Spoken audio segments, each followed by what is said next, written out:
पुढाकार घेऊन चालू आहोत. अशा परिस्थितीत आम्हाला चारी विजय दिला. खरंच मी जनतेचा आयुष्यभर ऋणी आहे त्या मतदारांचा. हा विजय म्हणजे माझ्या आयुष्यातला त्यांच्या म्हणजे लोकांचा खरंच माझ्या कातड्याचं जोडं जरी करून त्यांच्या पायात घातलं तरी त्यांचं ऋण फिटणार नाहीत. खरं तर आपले विरोधक त्या ठिकाणी शारंदर देशमुख जे सहकारी होते त्यांचा या ठिकाणी विजय झालेला तो देखील मतदारसंघ महत्त्वाचा होता. त्यांच्या हातामध्ये खरं तर कार्यकर्त्यांच्या घंटी देखील पाहायला मिळते. घंटी वाजवली अशा पद्धतीचा विजय करताना दिसतात. कसं बघताय, कारण महायुतीचा देखील विजय आता या महानगरपालिकेमध्ये झाला. आमचा विजय बंटी पाटील साहेबांनी आमचा एक घामाचा विजय आहे. ते घंटी म्हणजे काय आहे, त्यांनी इकडनं तिकडं उड्या मारून आपल्या गळ्यातल्या घंट्या बांधून आपल्यावर काहीतरी पांघरून घेतलं. सत्तेचं मग विजय आहे ह्यो. विरोधात राहून कष्टाचा विजय आहे, हक्काचा विजय आहे, स्वतःच्या हिमतीचा विजय आहे. इथं मंत्री, पालकमंत्री, आमदार किंवा मोठमोठ्या यंत्रणेचा वापर नाही. हा जनतेतला विजय आहे. त्यांनी विजयी झालेत, अभिनंदन आहे.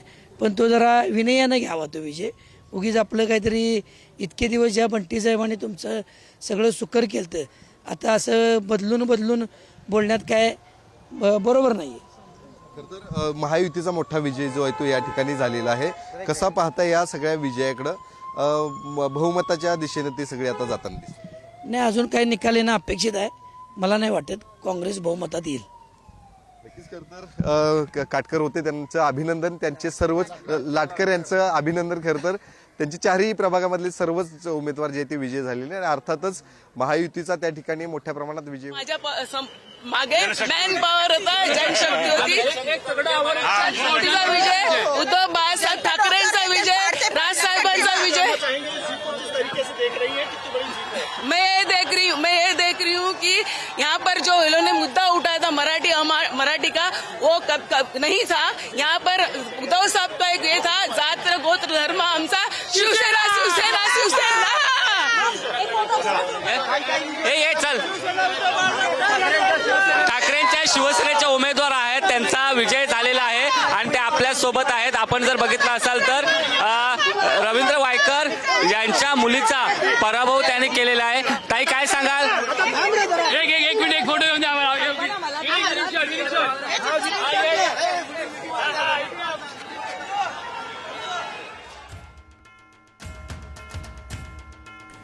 एक महत्वाची बातमी पाहूया. मुंबईमधल्या प्रभाग 10 मधून भाजपचे जितेंद्र पटेल विजयी झालेले आहेत. मुंबईमधल्या प्रभाग क्रमांक 10 मधून भाजपच्या जितेंद्र पटेल या उमेदवार त्यांचा विजय झालेला आहे. आणि आपण जर बघितलं असेल तर या ठिकाणी सगळे शिवसैनिक जमलेले आहेत. रवींद्र वायकर यांच्या मुलीचा पराभव रावत यांनी केलेला आहे आणि हा आनंद संपूर्ण उद्धव बाळासाहेब ठाकरे गटातील कार्यकर्ते आहेत त्यांचा आहे. आणि कुठेतरी हा कार्यकर्त्यांचा विजय झाला अशी भावना आहे. काय सांगाल? आम्हाला भरपूर आनंद झालेला आहे की आमची लोना दिदी रावत मागे लोकसभेला आणि आमदारकीला आम्ही मागे होतो, परंतु आज आम्ही त्याच वॉर्डातून नाकार ठेचून 3200 मतांनी आम्ही विन झालेला आहे. त्याचा आम्हाला खूप आनंद आहे. शिवसेना जिंदाबाद, लोना दिदी जिंदाबाद. परत रिकाउंटिंग करून काही फायदा झाला. दिवस रात्र आम्ही मरत होतो आणि त्याच्यामुळे 32,000 वरती आल्यावरही तुम्ही हे घाले. आज बऱ्याच वर्षांनी घराणेशाही मोडली आहे. घराणेशाही बंद केली. घराणेशाही हा जल्लोष जो आहे तो उद्धव बाळासाहेब ठाकरे गटातील कार्यकर्त्यांचा आहे आणि त्यांचा उमेदवार या ठिकाणी जिंकलेला आहे. आणि आपण जर बघितलं असाल तर ज्या उमेदवार आहेत लोना रावत त्यांचा या ठिकाणी विजय झालेला आहे. आणि हा जल्लोष संपूर्ण अंधेरी या ठिकाणी मतमोजणी केंद्र आहे त्या ठिकाणी हा जल्लोष होताना बघायला मिळतो. दोन्ही बाजूने शिवसेनेचे कार्यकर्ते आहेत, एका बाजूला भाजपचे कार्यकर्ते आहेत आणि हा विजयोत्सव आता साजरा केला जातोय.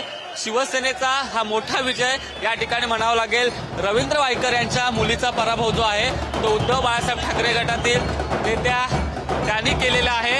आणि हा जल्लोष कार्यकर्त्यांचा आहे, गुलाल उधळला जातोय. आपण बघितलं असेल तर ठाकरेंचा बालेकिल्ला अशी ओळख पश्चिम उपनगराची आहे, जोगेश्वरी पूर्वची आहे. आणि तेच चित्र आपल्याला इथे या ठिकाणी बघायला मिळतंय. काही कार्यकर्ते आहेत, काय भावना काय? खूप खूप खूप खूप खूप आनंद होतो, खूप आनंद होतो. शिवसेना जिंदाबाद.